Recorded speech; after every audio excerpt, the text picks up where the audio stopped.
Fishkin, we've talked to you earlier this morning. Yes. So today is almost done, almost done now. So is it what you expected to be? Yes. So we took a scientific sample of the entire population. We put all of Macau in this one room. They, in small groups, grappled with the issues. I heard the small groups. They identified their questions, brought them to the plenary sessions here. They got different answers to their questions from different people so they could understand that the experts had different points of view. They did very well with a very complicated, very elaborate briefing document. Right now, they are filling out the final questionnaire, so we have no idea what the results are. But I do know that they've been really thinking, and they've been weighing the competing arguments about an issue that they probably had never thought much about before. They considered the government's role, the journalist's role, whether any kind of press council regulation was necessary or not, what purposes it would serve. We will certainly see in the knowledge questions that they've become, I expect, much more informed about the issues. You could sense a great deal of mutual respect in the discussion. I heard in the small groups some passionate feelings about the issues and freedom of the press and the role of the public and how to protect the public and all the different sides of the issue. Interest in the internet and new developments as the media is changing, broadcast industry, obscenity, the full range of issues. So I heard what I hoped to hear, but of course now we will find out what the people thought at the end of the day in their own confidential questionnaires. So that's different from what people say in a public meeting. It's what they actually think in the end. So yes, this is what I had hoped to see and hear. And we can all hold our breath until we get the results. And so they really had like a really intensive argument and discussion. Since it's held in like Asian countries, Right. And then so people are they like really participating and have like a very intensive discussion today? I think so. I think so. We've done this in Asian countries before. We've done this in mainland China. We've done this in Japan a number of times. We've done this in Korea. We've done this in Thailand. So we've done this in Asian countries before. And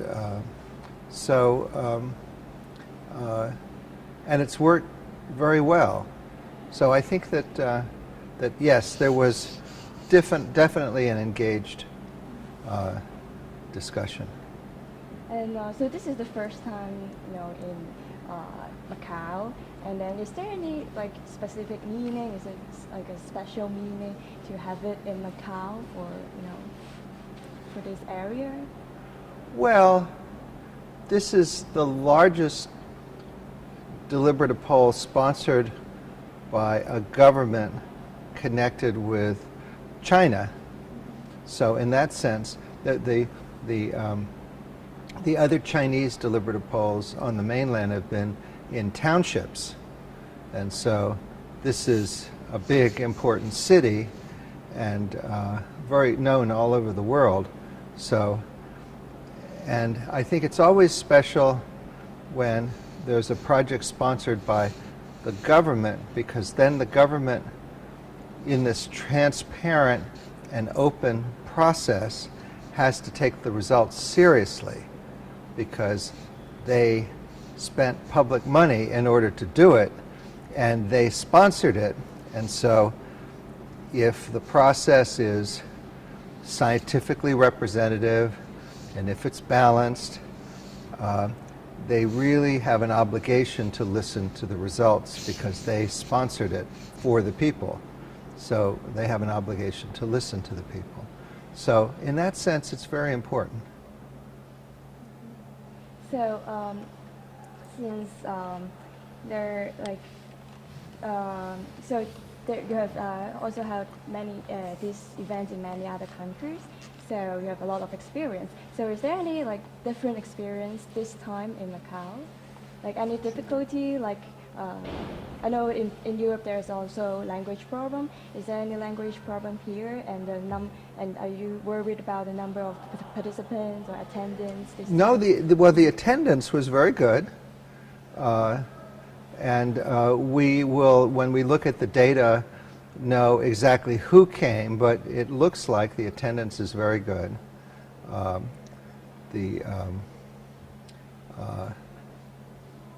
No, there's not a particular language problem.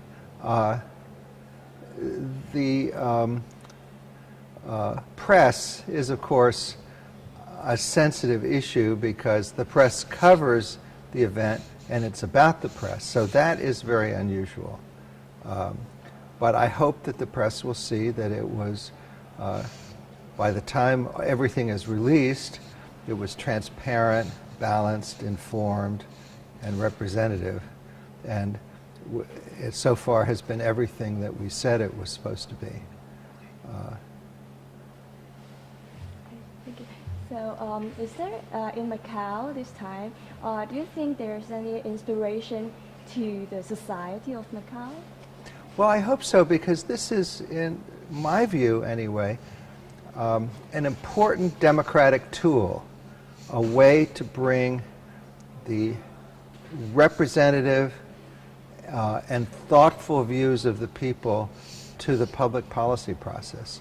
So if public policy can be made to respond to what the people would think, what all the people would think, and after all this is a scientific sample, what all the people would think if they were thinking, that I think is the highest form of democracy. It's what I call deliberative democracy. And so if this can serve that purpose, it can set an example for other policy issues. And there are many people from different parts of the world who came to see this, who are interested in fostering similar projects themselves in their home countries. So I think that that will be very interesting. There are people from mainland China, there are people from India, and people from Poland who've done others, who would like to do more, and it's created a very useful discussion. So I think that it will, and Hong Kong. So I think that it may help facilitate the spread of this kind of democratic tool. So do you think it is representative enough? Because there are only 300 people. Oh, no, that's more than adequate scientifically to represent the population. But of course we'll know, we'll have the data to tell you. I don't have the data yet, but once we have the data, this will be more than adequate. Okay, so after this, are you going to have like sightseeing in Macau and look around? A little bit. I did a little bit when I was here before, planning. I hope to come back again. It's a beautiful island. Okay. Thank you very much. Oh, thank you. Thank you. Thank you. Thank you. Thank you. Thank you. Okay, Ma. Okay.